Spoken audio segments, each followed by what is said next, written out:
এবার তৃণমূলের অস্থায়ী ভবন ছাড়ার জন্য দেওয়া হয়েছে নোটিশ।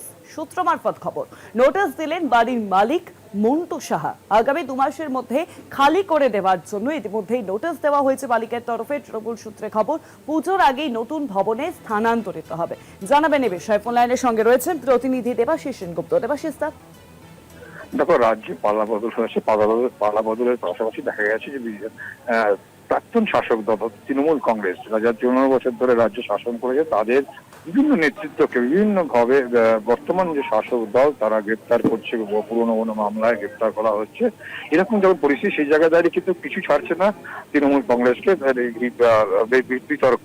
এবং যার আবার নতুন করে একটি বিতর্ক যেখানে আসছে, যতদূর সূত্র মারফত আমরা খবর পাচ্ছি যে ইএমএ বাইপাসের ধারে তৃণমূল কংগ্রেসের যে অস্থায়ী সদর কার্যালয়টা রয়েছে তা আগামী 2 মাসের মধ্যে খালি করে দেওয়ার জন্য চিঠি ধরিয়েছেন ওই ভবনের মালিক, অর্থাৎ মদন ডেকোরেটরের যে মালিক মন্টু সাহা।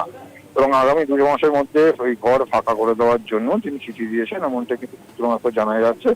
2021 সালের বিধানসভা নির্বাচনের পর অভিষেক বন্দ্যোপাধ্যায় তপসিয়া তৃণমূল ভবনটি ভেঙে কর্পোরেট ঢঙে নতুন পড়ায় করে তৈরি করার সিদ্ধান্ত নেন।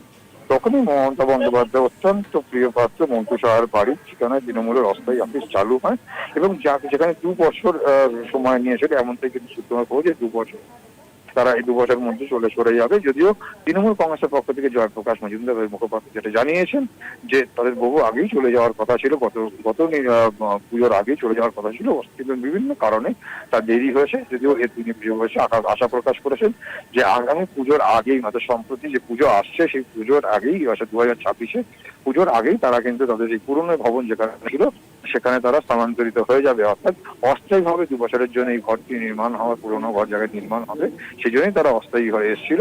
যদিও তিনি এই চিঠি দেওয়ার ব্যাপারে মন্টু সাহার, অর্থাৎ মডার্ন হেডকোয়ার্টারের মালিক মন্টু সাহার চিঠি দেওয়ার ব্যাপারে তারা স্বীকার না করলেও তারা যে আগামী কিছুদিনের মধ্যেই, অর্থাৎ 2026-এর পুজোর ঠিক আগেই তারা যে ছেড়ে দেবেন বা চলে যাবেন, এই তথ্য সেটা নিশ্চিত করেছেন জয়প্রকাশ মজুমদার। অর্থাৎ বিভিন্ন কারণে হয়নি, অর্থাৎ বলা যেতেই পারে যে কমর থেকে চলে যাওয়ার পরে বিতর্ক কিন্তু পার্টি ছাড়ছে না। অনেক ধন্যবাদ তোমায় দেবাশিস। ফোন লাইনের সঙ্গে ছিলেন প্রতিনিধি দেবাশিস সেনগুপ্ত।